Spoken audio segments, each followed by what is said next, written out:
Η συγκλονιστικότερη από τις πασχαλινές γιορτές είναι η αφάνταστη σε μεγαλείο τελετή του Αγίου Φωτός, του Μεγάλου Σαββάτου στον Πανάγιο Τάφο, στα Ιεροσόλυμα. Η τελετή είναι περίπλοκη. Κατά τις 10 η ώρα το πρωί γίνεται έλεγχος στο Άγιο Κουβούκλιο, για να μην υπάρχει τίποτα μέσα στον τάφο που να μπορεί με αυτό να ανάψει φλόγα ο Πατριάρχης. Στις 11 σφραγίζεται ο τάφος με λευκές κορδέλες και λιωμένο καθαρό κερί και σφραγίζεται.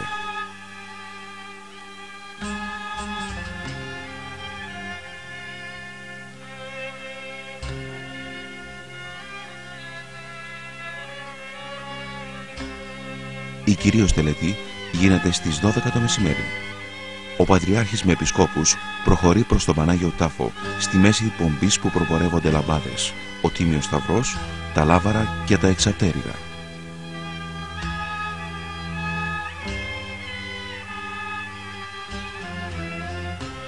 Μπροστά στον Πανάγιο Τάφο γίνεται λιτανία. Μετά τη λιτανία, ο τάφος αποσφραγίζεται και ο Πατριάρχης, αφού βγάλει την αρχιερατική στολή, ελέγχεται εξονυχιστικά για να διαπιστωθεί ότι δεν έχει μαζί του αντικείμενο που μπορεί να ανάψει φωτιά. Ο ίδιος έλεγχος γίνεται και μέσα στο Άγιο Κουβούκλιο.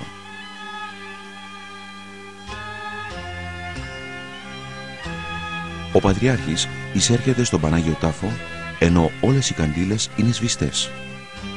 Ακολουθεί η προσευχή του Πατριάρχη και η ανάγνωση ευχών στο εσωτερικό. Στο εξωτερικό, στο ναό της Αναστάσεως, επικρατεί απόλυτη ησυχία. Την ησυχία διακόπτει φως με χρώμα γαλάζιο ή λευκό που κυκλοφορεί αστραπιαία στο χώρο του ναού, προερχόμενο από τον Πανάγιο Τάφο. Είναι το Άγιο Φως.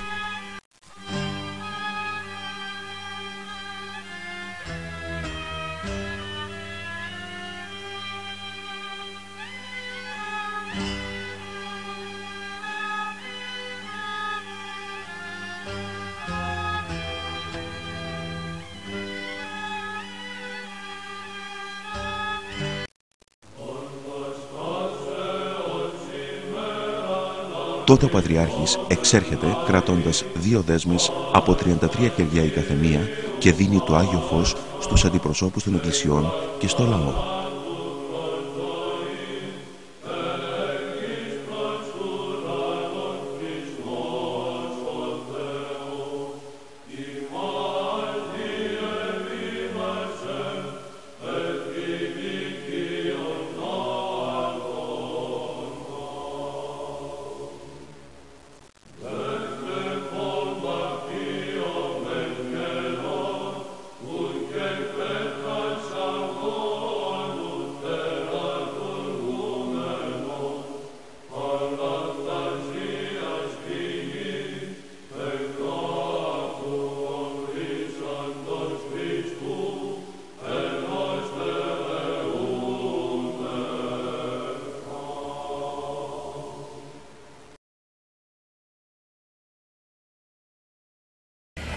Ρωτάνε λοιπόν αν και κατά πόσο θα μπορούσε μέσα στον Πανάγιο Τάφο από την προηγούμενη μέρα να έχουν κρύψει κατά κάποιον τρόπο σπίρτα ή οτιδήποτε για να ανάψει για να πάρουν το Άγιο Φως. Ναι, κοιτάξτε, θεωρητικά, ναι, ένας νους, ο ορθολογιστικός νους μπορεί να το σκεφτεί αυτό το πράγμα. Θεωρητικά, βεβαίως, μπορεί να γίνει αυτό. Αλλά σας είπα ότι πριν πει ο Πατριάρχης, είναι ελεύθερος ο καθένας, για παράδειγμα, να το αμφισβητήσει αυτό και να πει: για συγγνώμη, μισό λεπτό, να πάω εγώ μέσα να δω τι γίνεται. Εγώ βλέπω ένα φως που καίει κλπ. Μπορεί να το κάνει αυτό το πράγμα, να το ελέγξει. Εκτός αυτού, θα το έβλεπα ότι ήταν, ας πούμε. Δηλαδή, είναι δυνατόν να παίζουν όλα τα δόγματα θέατρο έξω του Πανάγιο Τάφο, να ψάχνουν τον Πατριάρχη, να παίρνουν μετά το Άγιο Φως του Πατριάρχη και, ας πούμε, και αυτό να είναι στημένο, να το πω έτσι. Ένα αυτό. Αλλά το δεύτερο όμως, το πιο σημαντικό, κυρία Μάρινη, είναι το εξής. Το Άγιο Φως δεν είναι μόνο οι φλόγες που βγάζει ο Πατριάρχης. Είναι και όλα αυτά τα οποία βλέπει όλος ο κόσμος, αυτό το θέαμα, να το πω έτσι, το εκπληκτικό και μοναδικό, που θα το δούμε και πρέπει να το δούμε πλέον τώρα, που βλέπεις μέσα στον ναό της Αναστάσεως, που είναι κάτι, η φωτοχυσία, οι αστραπές, οι φλόγες. Τώρα βλέπουμε και τις αστραπές, έτσι. Και από Κοζάνη μάλιστα ρωτούν πάλι αυτό περίπου που είχατε πει και νωρίτερα, τη διαφορά με την οποία μπορεί να βλέπει ένας άνθρωπος το φως. Κοιτάξτε, τώρα αυτές οι αστραπές είναι προήμιο του Αγίου Φωτός. Ναι, τώρα είμαστε πολύ είναι κοντά. Που παρουσιάζονται με μια συχνότητα. Εγώ θα παρακαλούσα να μας δώσει και λίγο ήχο οι σκηνοθέτες, να είναι αυθεντικό. Ναι. Να μας δώσει τον αυθεντικό ήχο του βίντεο, για να ακούσετε τους πανηγυρισμούς του κόσμου. Ναι. Μόλις βλέπουν το Άγιο Φως. Ήδη δυναμώνουν, ήδη πυκνώνουν τώρα οι φλόγες. Όλοι περιμένουν να βγει το Άγιο Φως. Όχι ο Πατριάρχης, να βγει το Άγιο Φως. Ο Πατριάρχης είναι μέσα στο κουβούκλιο αυτή τη στιγμή. Δεν τον βλέπει κανείς. Πρώτα βγαίνει από τις δύο πλευρές. Πρώτα βγαίνει το Άγιο Φως. Βέβαια. Και μετά βγαίνει ο Πατριάρχης. Το Άγιο Φως βγαίνει μόνο του, χωρίς να ρωτήσει κανέναν. Εκείνο ξέρει πότε θα βγει ακριβώς, το δευτερόλεπτο. Αλλάζει ο χρόνος ποτέ, όχι. Βέβαια, αλλάζει, λεπτά ή μισή ώρα μπορεί να πάει και μέσα. Ακούτε τι γίνεται? Ναι.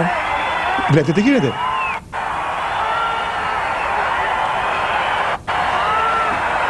Παραλυρεί ο κόσμος. Άλλοι φωνάζουν, άλλοι κλαίνε, άλλοι μιλάμε συγκλονιστικές στιγμές. Σκοτεινά είναι εντωμεταξύ μέσα στον ναό της Αναστάσεως. Ναι. Τώρα όμως, κοιτάξτε, θα δείτε από τα αριστερά μια φωτεινή σφαίρα να περνάει πάνω από το κεφάλι του κόσμου. Είτε αυτή τη στιγμή τη βλέπετε? Ναι. Οριζόντια. Βέβαια, εμφανέστατα. Προς τα δεξιά. Και μια άλλη σφαίρα η οποία έφυγε. Πρόλαβα να πάρω μόνο την ουρά της, αριστερά πάνω. Θα δείτε, τη βλέπετε? Αριστερά πάνω την ουρά της. Που έφυγε προς τα πάνω. Πράγμα το οποίο είναι μοναδικό το 94. Δεν το είδα σε άλλο βίντεο αυτό το πράγμα. Ήταν το βίντεο που είχα εγώ το 94 και το οποίο το συνέλαβε χωρίς και εγώ να το ξέρω. Και εγώ ομολογώ ότι τόσα χρόνια περιμένω να δω κάποιο πιο σημαντικό βίντεο, τουλάχιστον από τα κανάλια. Αλλά βλέπετε όμως και τις αστραπές αυτές που εξακολουθούν να είναι το Άγιο Φως. Δεν είναι. Πόση ώρα συνεχίζει έτσι να φαίνεται όλο αυτό? Είναι μερικά λεπτά, 5-10 λεπτά. Κοιτάξτε τώρα το εξής. Αριστερά. Ναι. Δεν βγήκε ακόμα ο Πατριάρχης, τώρα βγαίνει. Ναι. Εν τω μεταξύ νομίζω ότι παίρνει ολόκληρη φωτιά από τη φλόγα η οποία τον περιβάλλει. Τόσο πολύ μεγάλη είναι η φλόγα που τον περιβάλλει τον Πατριάρχη. Αλλά θα δείτε ένα πλάνο τώρα αριστερά, έχουν ανάψει λαμπάδες του κόσμου. Αριστερά όλες. Αυτές που είπαμε ότι ανάβουν μόνες τους. Ακριβώς. Πριν βγει ο Πατριάρχης ακόμα. Οι οποίες. Το βλέπετε, το βλέπετε. Ναι. Έχουν όλοι αναμένει τις λαμπάδες αριστερά. Είναι αυτοί οι οποίοι έχουν πολύ βαθιά πίστη, όπως μου είχατε πει την άλλη φορά. Καλά, δεν είναι απόλυτο αυτό, δεν το ξέρουμε αυτό. Πάντως, επειδή ανάψαν πολλές λαμπάδες του κόσμου μόνες τους, ήδη όλοι έχουν πάρει το Άγιο Φως αριστερά. Ο Πατριάρχης τώρα βγαίνει ήδη από τον Πανάγιο Τάφο. Δηλαδή, μιλάμε για συγκλονιστικές στιγμές, ξέρετε, που αν δεν τις έχει ζήσει κάποιος, θα έχει και αμφισβητήσεις και απορίες και αυτά. Ήδη εγώ όταν κατέβαινα στον Πανάγιο Τάφο, το 1994, δεν πίστευα ότι υπάρχει το Άγιο Φως. Αυτό το γράφω και στο διαδίκτυο μέσα σε μια περιγραφή που κάνω. Γι' αυτό ακριβώς και πήρα μαζί μου κάμερα. Ναι. Λέω θα απομυθοποιήσω το Άγιο Φως. Ό,τι υπάρχει κάτω θα το δείξω. Θα πω να, ορίστε, δεν υπάρχει τίποτα. Εσείς τότε ήσασταν και γιατρός κανονικά? Ναι, ήμουν παιδοψυχίατρος και. Ναι, εργαζόσασταν ως. Βέβαια, δούλευα ως παιδοψυχίατρος. Δεν είχα γίνει απλώς κληρικός. Ναι, το ξέρω. Και όταν βεβαίως είδα αυτό το πράγμα, βέβαια συγκλονιστήκα και ο ίδιος. Είναι συγκλονιστικές στιγμές. Και φυσικά, ξέρετε, είχαμε την κάμερα στον ώμο μου, αλλά δεν έβλεπα μέσα από την κάμερα. Δεν θα ήθελα να χάσω ένα τέτοιο θέαμα. Δηλαδή, να βλέπω μέσα από μία τρύπα, να μην ξέρω τι βλέπω και να μην βλέπω με τα δυο μου μάτια ακριβώς, με τα ίδια μου τα μάτια, τι γίνεται εκεί πέρα. Και βέβαια είδα με τα μάτια μου μια φωτεινή σφαίρα να βγαίνει από τα αριστερά του Παναγίου Τάφου, και ώσπου να γυρίσω την κάμερα, βέβαια δεν την έπιασα. Όμως η κάμερα είχε πιάσει ήδη από μόνη της τη σφαίρα η οποία βγήκε προς τα δεξιά του Παναγίου Τάφου. Χωρίς εγώ να το ξέρω. Εμείς ξαναβλέπουμε τώρα σε πιο αργό ρυθμό αυτά τα οποία περιγράψαμε. Αξίζει πραγματικά να το δούμε. Για αλλά να δει θέλω κανείς... παράλληλα να βάλω την αρνητική πλευρά. Και μάλιστα τα στοιχεία ζήτησα να μου τα δώσει ο θεολόγος, ο κ. Νίκος Ζαχαρόπουλος, από το Αριστοτέλειο Πανεπιστήμιο Θεσσαλονίκη. Βλέπετε τις αστραπές. Το αν μπορούσε να μας γυρίσει πίσω και να δούμε αυτό το σύννεφο πραγματικά. Γιατί φαίνεται το σύννεφο. Ναι, είναι ένα σύννεφο. Βέβαια, βλέπουμε τις αστραπές. Καλά, μετά. Θα πρέπει να το ξαναγυρίσει το τώρα βίντεο. Ας δούμε τη φωτεινή σφαίρα που είναι πραγματικά μοναδική, θα έλεγα. Είναι μοναδικό ντοκουμέντο αυτό πραγματικά και πόσο ο Θεός, ας πούμε, αξίωσε εμένα. Βλέπετε τη φωτεινή σφαίρα που βγαίνει, αρχίζει και βγαίνει πάνω από τα κεφάλια, ανάμεσα στον κόσμο. Γλύφει τα κεφάλια του κόσμου. περνάει μέσα από τον κόσμο. Αυτή τη στιγμή χάνει η κάμερα την εστία της, γιατί ήταν στο αυτόματο. Να πούμε ότι δεν είναι καυστική, έτσι. Ότι δεν καίει το. Ναι. Κοιτάξτε. Γιατί μπορεί να αναρωτιέται ο κόσμος πώς περνάει πάνω από τα κεφάλια τους και δεν καίγονται. Και όχι μόνο χωρίς να κάψει κανένα, κυρία Μάρνη, δεν την πήρε κανένα είδηση. Αυτό είχα τη δυνατότητα να το επιβεβαιώσω μετά, γιατί υπήρχαν άνθρωποι από τον γκρουπ από τη Θεσσαλονίκη που καθόταν ακριβώς απέναντι εκεί πέρα στο σημείο αυτό. Και τους είπα, την είδατε τη φυσικά? Όχι, δεν είδαμε τίποτα. Δηλαδή είναι ένα πολλαπλό θαύμα, δεν είναι ένα απλό γεγονός, είναι ένα πολλαπλό θαύμα που συμβαίνει. Εγώ θέλω δεν είναι ένα τρίκ. Δηλαδή, αν υποτιθεί ότι εμείς θέλαμε σήμερα, σαν συνεργείο, να το αναπαράγουμε, δεν θα μπορούσαμε. Με τα τεχνικά μέσα που έχουμε σήμερα. Δεν αναπαράγεται αυτό το πράγμα. Εννοείται με εφέ. Ναι, ακριβώς. Γιατί πολλοί κόσμος θα. Και το γεγονός ότι βλέπετε η κάμερα εκεί χάνει την εστία της σε ένα σημείο. Ναι. Και φαίνεται η φλόγα αυτή, λόγω της φλόγας δηλαδή, η κάμερα προσπαθεί να εστιάσει, κάνει αυτό το πράγμα και χάνει και μετά ξαναβρίσκει το ρυθμό της. Αυτό βέβαια ήταν ατύχημα από μια άποψη, γιατί θολώνει η εικόνα. Ενώ αν ήταν σε σταθεροποιημένη η κάμερα θα μπορούσε να πάρει πιο καθαρά ίσως την εικόνα. Γι' αυτό δεν είναι και τόσο καθαρή. Ναι, εντάξει, άμα ήταν επαγγελματική θα ήταν διαφορετικά. Αλλά είναι και πάλι πάρα πολύ καλή η εικόνα. Τώρα, εάν μπορέσει και μας, γιατί εγώ ζήτησα και μου το κάνανε καρέ-καρέ και το είδα. Ναι. Και είναι εκπληκτικό. Θα δείτε πράγματα που, αν το δούμε δηλαδή, φαίνεται σε ένα σημείο ένα σύννεφο. Αυτό που είπατε. Το ακινητοποιείς δηλαδή και φαίνεται ένα γαλάζιο σύννεφο. Δεν είναι δηλαδή φωτισμός που μπορεί να αναπαραχθεί. Θα προσπαθήσει, μου λέει η σκηνοθέτης μου. Τώρα εδώ θα δούμε μάλλον πώς θα περάσει. Η φλόγα δεν είναι απλή φλόγα. Είναι μια ζωντανή φλόγα, εγώ θα τον ονόμαζα. Άλλο θαύμα αυτό πάλι. Δεν είναι απλή φλόγα που εμείς θα ανάψουμε αυτή τη στιγμή ένα κερί. Είπαν μερικοί ότι τάχατε είναι κεριά τα οποία έχουν ειδική σύσταση κτλ. Εγώ τα ακούω αστεία αυτά τα πράγματα. Ας πάει κάποιος κάτω με οτιδήποτε κεριά θέλει να τα ανάψει να δει πώς είναι. Δεν γίνεται. Τα είναι παραμύθια που λένε μερικοί. Ένα απλό πείραμα. Βγαίνουν μερικοί και λένε παραμύθια ότι τάχατε θα ανάψουμε το Άγιο Φως από φωσφόρο και από κεριά και από αυτά. Αυτά είναι παραμύθια για μένα. Δηλαδή το ότι μπορεί κάποιος να ανάψει ένα κερί με αναπτήρα, αυτό δεν σημαίνει ότι δεν έχει ανάψει θαυματολογικά το Άγιο Φως στον Πανάγιο Τάφο. Αν δηλαδή εγώ αυτή τη στιγμή κάνω εδώ έναν πειραματισμό και αναπαράγω έναν κεραυνό. Μπορεί μια ηλεκτρική εκένωση σήμερα η επιστήμη να κάνει κεραυνό, τεχνητό κεραυνό. Αυτό σημαίνει τι? Ότι οι κεραυνοί τους οποίους εμείς ακούμε στον ουρανό παράγονται τεχνητός από εξωγήινος. Αυτά είναι αστεία πράγματα. Αυτό ήταν πολύ πετυχημένο. Μα εκεί οδηγεί η λογική αυτή. Εκεί οδηγεί η λογική αυτή. Πατέρα Αντώνη, για να απαντήσουμε και σε έναν τηλεθεατή που ρωτά τι σχέση έχει το Άγιο Φως με το άχτιστο φως. Ναι, αυτό πραγματικά είναι ένα κρίσιμο ερώτημα που βέβαια αφορά τους πιστούς, αυτοί που είναι λίγο, θα έλεγα, λίγο μπασμένοι μέσα στα της Εκκλησίας. Άκτιστο φως, όταν λέμε, εννοούμε το φως το οποίο μπορεί να δει η ψυχή του ανθρώπου. Όχι τα μάτια του ανθρώπου, η ψυχή του ανθρώπου. Δηλαδή, μπορεί κάποιος να είναι τυφλός και όμως να δει το άκτιστο φως. Γιατί είναι τα. Κοιτάξτε, εδώ τώρα ήταν πραγματικά, αν μπορούσε να γυρίσει ένα κλικ πίσω η εικόνα αυτή. Αυτό το σύννεφο, το βλέπετε. Ναι. Είναι εκπληκτικό. Μοναδικό θα έλεγα. Αυτό παράγεται από το πουθενά. Μέσα στο χώρο. Αν μπορούμε να το παγώσουμε αυτό το πράγμα. Αυτό είναι το γαλάζιο σύννεφο που μου είπατε από την αρχή, Ναι, αυτό είναι.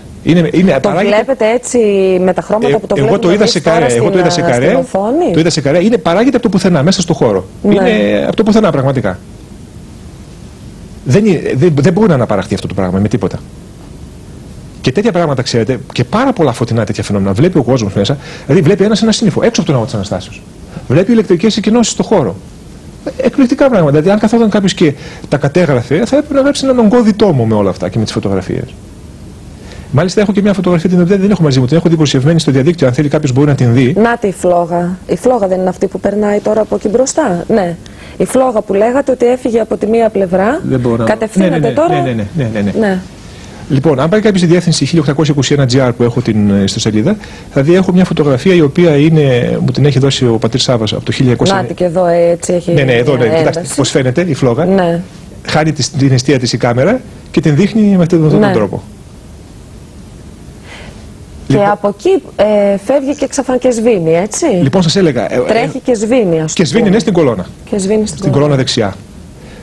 Φωταγωγείται η κολόνα σε ύψος, ας πούμε, 1 μέτρο περίπου και πλέον. Βλέπετε η κολόνα πώς φωταγωγείται αυτή τη στιγμή. Μόλις φτάσει εκεί και μετά σβήνει. Αλλά ενώ ήταν άνθρωποι δικοί μας εκεί δίπλα στην κολόνα, δεν είδε κανείς τίποτα. Με εντυπωσίασε αυτό. Μάλιστα ήταν και η αδερφή μου. Όλοι δεν είδανε. Κανείς. Από το γκρουπ τουλάχιστον το δικό μας, δεν ξέρω. Από άλλα γκρουπ δεν ρώτησα. Ήταν η αδερφή μου μάλιστα εκεί, η οποία είναι οδοντίατρος. Και τι σας είπε? Όχι, συνεχίζει να είναι γιατρός γι' αυτό. Ναι, οδοντίατρος είναι. Μου είπε ότι όχι, εγώ δεν το είδα αυτό το πράγμα. Το είδε μετά στο βίντεο βέβαια. Ναι. Ενώ ήταν ακριβώς εκεί στην κολόνα που έσβησε η σφαίρα αυτή που θα έπρεπε να την, αν μη τη την τρομάξει. Όταν έχετε στο πρόσωπό σου μια φλόγα τέτοια, φανταστείτε. Αλλά λαμπάδες του κόσμου κάθε χρόνο ανάβουν μόνες τους. Και αυτή είναι η εξήγηση του γεγονότος ότι όταν βγαίνει ο Πατριάρχης, ήδη ας πούμε ο μισός ναός έχει αναμένει τις λαμπάδες του. Ποιος θα ήταν αφελής να κάνει τόσα χιλιόμετρα εκεί και να ανάψει τη λαμπάδα από μόνος του? Μα τότε γιατί κατέβηκε εκεί? Με αναπτήρα. Έκτοτε έχω μελετήσει το Άγιο Φως.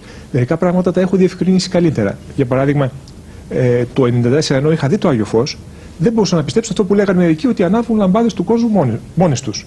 Και τους έλεγα, όχι, οι λαμπάδες του κόσμου δεν ανάβουν μόνες τους, μόνο είναι οι λαμπάδες του Πατριάρχη.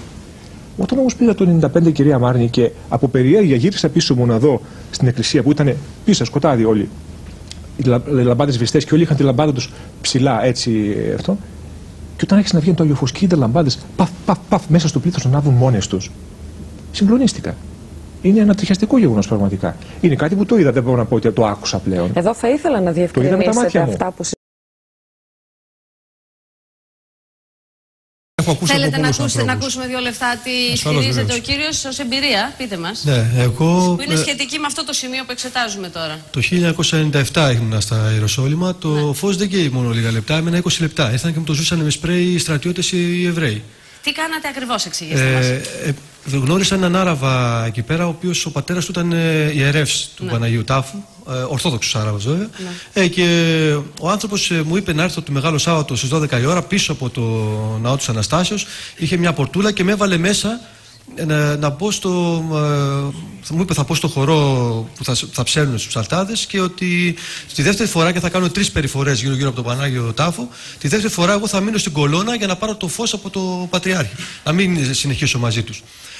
Πράγματι έτσι έγινε. Τη δεύτερη, δεν θα με ενοχλήσει κανένας, μου είπε, και τη δεύτερη φορά που έγινε η περιφορά και έμεινα δίπλα, τότε είδα το φως, όπως λέγε στο βίντεο, σαν να στραπέσει από πάνω, αφού είχε μπει ο Πατριάρχης βέβαια μέσα, σαν να στραπέσει, σαν φλάζ χιλιάδες να...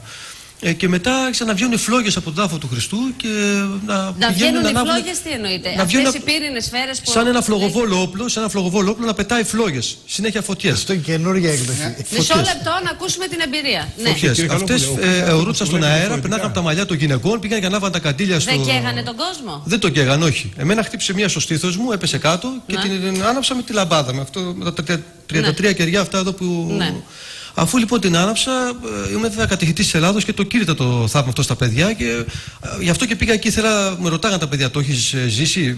Όχι, λέω. Ήθελα να είμαι αυτόπης μάρτυρας. Ωραία, και βάλατε και το χέρι σας αφού ανάψατε τα δικά σας παιδιά? Δυσπιστούσα κι εγώ όπως ο πάτερ εδώ πέρα και το έβλεπα με το φως έτσι που ήταν πάνω και δυσπιστούσα να το πιάσω. Ώσπου εκείνη τη στιγμή ήρθε ένας Ρώσος μοναχός μπροστά μου και παίρνει το φως με τα χέρια του και λουζόταν. Και αφού το είδα και έκανε αυτό το πράγμα, πήρα και εγώ τη λαμπάδα όπως ήταν και με πολύ περισσότερα μαλλιά που είχα και με γένεια και άρχισα να ανοιχτά τα μάτια και έβλεπα το φως, το ακουμπούσα πάνω στο πρόσωπό μου. Και δεν καιγόμουν καθόλου. Το δε χέρι μου έβγαιναν οι φλόγες πάνω από τα δάχτυλά μου και αυτό το είδανε μετά και το γκρουπ του πατέρα Μάξιμου που ήμουν μαζί και με άλλους 35, οι οποίοι δεν καιγότανε και όχι για λίγα δευτερόλεπτα, πάρα πολλά. 20 λεπτά τουλάχιστον εγώ είδα που γινόταν αυτό το πράγμα. Φωτογραφίες φέρει από αυτό το γεγονός, έτσι δεν είναι? Μας έχετε δώσει φωτογραφίες? Ναι, είναι από το ίντερνετ. Εγώ έχω προσωπική εμπειρία να πω. Έχετε και εμπειρία. Να δούμε και τις φωτογραφίες και να ακούσουμε και την εμπειρία. Ναι. Σε αυτό που συζητάμε τώρα, έτσι? Αυτό που συζητάμε τώρα για το Άγιο Φως. Σας ακούμε. Εδώ βλέπουμε αυτό που περιέγραφε και ο κύριος προλίγο. Ναι, ορίστε, εγώ προσωπικά δεν είχα ιδιαίτερα αναπτυγμένη θρησκευτική συνείδηση. Όταν είχα πάει το 2005, μάλιστα θα μπορούσα να πω ότι είχα πάει έτσι περίεργα να αντιμετωπίσω, ας πούμε, το Άγιο Φως. Με αμφισβήτηση βέβαια. Και είναι πολύ φυσικό, είχα και μια έτσι, ηρωνική διάθεση, θα έλεγα. Όχι κακοπροαίρετη, μια ηρωνική διάθεση. Δηλαδή προσπαθούσα, ας πούμε, με τη λογική του μυαλού, με την κοσμική λογική, να προσπαθήσω να εξηγήσω, ας πούμε, το άκτιστο, που είναι θέμα πνευματικής τοποθέτησης. Και χαίρομαι πολύ που το λέτε έτσι αυτό. Συγγνώμη, μια παρένθεση, γιατί πολλοί όταν κάμια φορά συζητάμε για τα θαύματα, πατέρα Αντώνη, απευθύνομαι και σε εσάς. Πολλοί κόσμος θα αντιμετωπίζει με μια ηρωνία. Όχι απλά δυσπιστία, ως ηρωνία. Δηλαδή στον κόσμο στον 20ο αιώνα, στον κόσμο της επιστήμης, δεν μπορεί να συζητάμε αυτή τη στιγμή για πράγματα που δεν μπορούν να αποδειχθούν. Και φτάνουμε στο να το αντιμετωπίζουμε ηρωνικά. Ναι. Λοιπόν, έτσι ήσασταν κι εσείς. Βέβαια, εγώ μπορούσα να πω δεν είμαι πολέμιος εκκλησίας, αλλά δεν πίστευα καθόλου. Ωραία, αυτό το είπαμε. Προσπαθούσα βέβαια να εξηγήσω με τη λογική του μυαλού και όχι με τη λογική του νου. Ναι. Γιατί άλλο κτιστό, άλλο άκτιστο. Ναι. Και αυτό βέβαια Για μένα το θέμα δεν είναι να προσθέσω ακόμη τη δική μου εμπειρία. Την εμπειρία, εγώ η εμπειρία. Λοιπόν, η εμπειρία. Ανεξάρτητα από το ποιο είναι το δικό σας θέμα. Όχι, θα ήθελα όμως να το πω αυτό. Μετά την εμπειρία, αν μου δοθεί ο χρόνος, με όλο το σεβασμό. Θα ήθελα να πω ότι βρέθηκα στον Πανάγιο Τάφο, ήθελα να πάω μπροστά, δεν μπορούσα να μπω. Βέβαια τώρα θα το πω σε μια πιο περιληπτικά. Βρέθηκε ένας κύριος δίπλα μου, ένας κύριος, έτσι ένας γεράκος. Θα έλεγα, το λέω με πιο απλά λόγια για να είμαι πιο παραστατικός. Και μάλιστα έτσι δεν τον είχα και με ιδιαίτερα συγκροτημένη λογική. Αυτό που ήταν δίπλα μου. Τέλος πάντων, για μια στιγμή κάθισα, όπως ήταν μακριά βέβαια από εκεί που γινόταν από τον Πανάγιο Τάφο, κάπου δεξιά, δεν τον έβλεπα ακριβώς. Στην αρχή έβλεπα κάποια κόκκινα, κάποια μπλε, πώς το λένε, γαλαζόλευκες, την οποία θεώρησα ότι είναι τα φλάσ των μηχανών. Γιατί ήταν πάρα πολλά, ας πούμε, που γινόντουσαν. Μετά όμως, εκεί που καθόμουν, ήρθε ένας πάλι κύριος, ο κύριος που σας είπα πρωτήτερα, που με άφησε, που μπήκα μαζί, και μου λέει: εσύ, του λέω, εγώ δεν πειράζει, απλά το παρακολουθώ. Τον αντιμετώπισα πάλι, ας πούμε, με δυσπιστία. Και είχε τα κεράκια, κάτι άσπρα κεράκια, 33 κεριά, όπως ήταν ένα ολόκληρο. Μου λέει: δεν πειράζει, κράτησε τα λίγο, μου λέει, για να μπορέσω, μου λέει, είχε ένα παιδάκι εκεί πέρα να το φέρει πιο κοντά. Τέλος πάντων, εκείνη την ώρα όμως, σε χρόνο τετέ, άρχισε να έρχεται, βγαίναν πάρα πολλά έτσι, θα τα λέγω φλάς μηχανών, που ήταν οι γαλαζόλευκες φλόγες. Σε εκείνη τη στιγμή, που εγώ σας λέω δεν είχε καμία ιδιαίτερη, ούτε αυτή τη στιγμή λέω κάτι για να μην υπερασπιστείς του Χριστού, αυτά τα θεωρώ γελία. Εκείνη τη στιγμή έρχεται μία λάμψη. Είστε γιατρός κι εσείς από όσο γνωρίζω. Βεβαίως, γιατρός είμαι. Έρχεται μία λάμψη, όπως τα μάτια μου ανοιχτά. Τυφλώθηκα, αλλά δεν έκλεισα τα μάτια μου. Καταλαβαίνετε, ένα πράγμα το οποίο σαν ήταν ομόκεντρη κύκλη, δηλαδή κάπου με πήγε και με έφερε. Σε χρόνο τετέ. Δεν μπορώ να εξηγήσω, ας πούμε. Και εκείνη τη στιγμή έχω τα κεριά στα χέρια μου, τα οποία είναι αναμένα. Καταλαβαίνετε. Αυτό μου συνέβη και κοιτάω δίπλα και δεν ήταν ο κύριος που ήταν δίπλα. Εγώ δεν κάθομαι να το ερμηνεύσω. Αφηγούμε αυτό το οποίο μου συνέβηκε. Καταλαβαίνετε. Ναι, πείτε μου πάλι το σημείο σε χρόνο τετέ, τι ακριβώς έγινε που σας έχει σαστήσει. Ναι, ήρθε, ας πούμε. Πώς το λένε, μια δέσμη φωτός, το οποίο σαν να με πήγε κάπου και να με έφερε. Δεν είδα, αλλά ένιωσα ότι ήμουν σε μια άλλη διάσταση. Αλλά αυτό έγινε σαν να ήταν και ομοκεντρική κύκλη, ας πούμε. Ο χώρος μου και αυτό το πράγμα. Ψυχιατρικά αυτό μπορεί να εξηγηθεί. Δηλαδή ότι όταν είσαι σε μια φόρτιση, σε μια έντονη συγκίνηση, θα μπορούσε ενδεχομένως, πατέρα Αντώνη, να νιώθεις ότι έστω και για δεν είμαι ψυχίατρος, αλλά επειδή έχω γνώση ψυχιατρικής. Ο πατέρας Αντώνης είναι ψυχίατρος και γι' αυτό τον ρωτώ. Με όλο το σεβασμό θα ήθελα να πω. Ναι, κοιτάξτε, να μας απαντήσει μισό λεπτό. Κοιτάξτε, κυρία Δρούζα, με την ιδιότητα του ψυχιάτρου. Μα είναι δυνατόν να ρωτάτε ψυχίατρο που είναι ιερωμένος για να πάρετε ψυχιατρική γνωμάτευση? Μα με συγχωρείτε, σοβαρολογείτε με αυτό το οποίο λέτε. Είναι αυτό επιχείρημα για να συζητήσουμε για το άκτιστο. Ένα ψυχίατρο ο οποίος να είναι ουδέτερος, όχι να είναι ιερωμένος. Τι σημασία έχει αυτό? Η ψυχιατρική επιστήμη έχει ένα πρόβλημα δηλαδή με την ιεροσύνη του. Μην μπαίνετε στην επιστήμη που επίσταμε, που σημαίνει γνωρίζω καλώς. Εσείς τι καλώς γνωρίζετε όταν δεν έχετε ζήσει, κύριε Καλόπουλε? Δεν έχετε ζήσει ένα γεγονός και έρχεστε με τι ιδιότητα? Εκείνος τουλάχιστον είναι ένας επιστήμονας που προέρχεται από τη. Σας λέω επίσταμε. Το ρήμα σημαίνει γνωρίζω καλώς. Γνωρίζει τη δουλειά του καλώς. Εσείς πώς τον κρίνετε? Θα σας απαντήσω, κύριε Καλόπουλε, θα σας απαντήσω. Ναι, να μας απαντήσετε. Μισό λεπτό, παρακαλώ. Κοιτάξτε, κυρία Δρούζα, τα τελευταία χρόνια υπάρχει μία τάση να θεωρούμε ότι η απιστία είναι πλεονέκτημα στον άνθρωπο. Και νομίζουν αυτοί οι οποίοι δεν πιστεύουν ότι είναι κάποιο προσόν. Εγώ θα σας πω το εξής: δεν έχουν αντιληφθεί το εξής, ότι η απιστία είναι πίστη στο τίποτα. Είναι και αυτό ένα είδος πίστης. Μην νομίζετε λοιπόν ότι είστε αντικειμενικός παρατηρητής. Ίσα-ίσα αυτός ο οποίος δεν μπορεί να πιστέψει έχει ένα κλειστό παράθυρο μπροστά του. Ενώ ο άνθρωπος ο οποίος έχει τη δυνατότητα να πιστεύει. Υπάρχουν χιλιάδες πράγματα στα οποία και να μπορέσει να πιστέψει, πρέπει να έχει τη δυνατότητα αυτή. Αν έχει αποκλείσει τον εαυτό σου από τη δυνατότητα αυτή. Τώρα, στο ερώτημα που σας έθεσα εγώ, μήπως θα μπορούσαμε να έχουμε μια απάντηση? Βεβαίως, κυρία Δρούζα, κοιτάξτε, αν τα πάρουμε τα πράγματα. Φαίνεται ένας άνθρωπος απόλυτα φυσιολογικός και θέλω να καταλάβω κατά πόσο μπορεί κάποιος σε δευτερόλεπτα, μέσα σε έντονη συγκίνηση, σε καθεστώς δηλαδή έντονη φόρτιση. Ναι, κοιτάξτε, δεν ήταν σε έντονη συγκίνηση. Και όχι μόνο αυτό, αλλά ήταν και αμφισβητίας. Μάλιστα. Διότι αν το πάρει κανείς, αν είχαμε έναν άνθρωπο στο εργαστήριο, να το πω έτσι, βεβαίως μπορεί να πει κανένας ότι μπορεί να υπάρξουν διάφορα φαινόμενα. Μάλιστα. Αλλά εδώ έχουμε ένα φαινόμενο το οποίο είναι μαζικό. Μπορώ να πω ένα μικρό σχόλιο? Να τελειώσω λίγο, κύριε Καλόπουλε. Μέχρι τώρα. Και εκτός αυτού. Δεν διακόπτουμε, κύριε Καλόπουλε. Ναι, δεν μιλάμε και καθόλου από την Μισό λεπτό θα περιμένετε, θα έρθει ο λόγος και σε εσάς που αμφισβητείτε το γεγονός. Εδώ δεν έχουμε μόνο Κοιτάξτε, κυρία Δρούζα, εδώ δεν έχουμε μόνο ψυχολογικά φαινόμενα. Εδώ έχουμε φαινόμενα πραγματικά. Τα οποία τα καταγράφουν οι κάμερες, τα καταγράφουν τα φωτογραφικά φιλμ. Δεν μιλάμε για μεταφυσικά φαινόμενα, μιλάμε για υπερβατικά φαινόμενα. Δεν μπορώ εγώ που ο Θεός είναι το άπειρο να το περάσω τη λογική μου για το εξηγήσω αυτό που κάνει ο κύριος απέναντι. Με όλο το σεβασμό. Ναι. Και αν έχω θεία στοιχεία, ελευθερία, βούληση, αγάπη, δεν έρχομαι εδώ με εμπάθεια και αυτές τις μέρες που πρέπει, άμα θέλετε, να εξαγνίζει το κόσμο και να κοπάζουν τα συναισθήματα τα αντίθετα στους δύσκολους καιρούς, να ερχόμαστε να αποδεικνύουμε πειράματα και τέτοια. Μας τα πάνε κατά καιρούς αυτά. Να περιμένουμε να το δούμε και να το σχολιάσουμε κιόλας. Απέναντι τον Πανάγιο Τάφο και αρχίζει να βγάζει φως από μέσα. Ο Παναγιώτος Τάφος είναι χοντρή γκρίζα πέτρα. Χοντρή γκρίζα πέτρα συμπαγής, σκαλιστή. Αρχίζει να βγάζει φως από μέσα. Κάνω έτσι και όσο έκανα έτσι, υπόψη είναι ότι τρέχανε τα μάτια μου δάκρυα και προσπαθούσα να κρατήσω. Συγγνώμη για τη σύγγενης και την ένταση, αλλά το ξαναζώ. Να κρατήσω τα βλέφαρα μου ανοιχτά, μην τυχόν και χάσω κάποιο δευτερόλεπτο, μην τυχόν μου φύγει κάτι. Όσο περνούσε η ώρα, βλέπω στο κέντρο του Παναγίου Τάφου απέναντι στο βάθος και μάλιστα προς τη δεξιά πλευρά, όσο περνούσε η ώρα, δυνάμωνε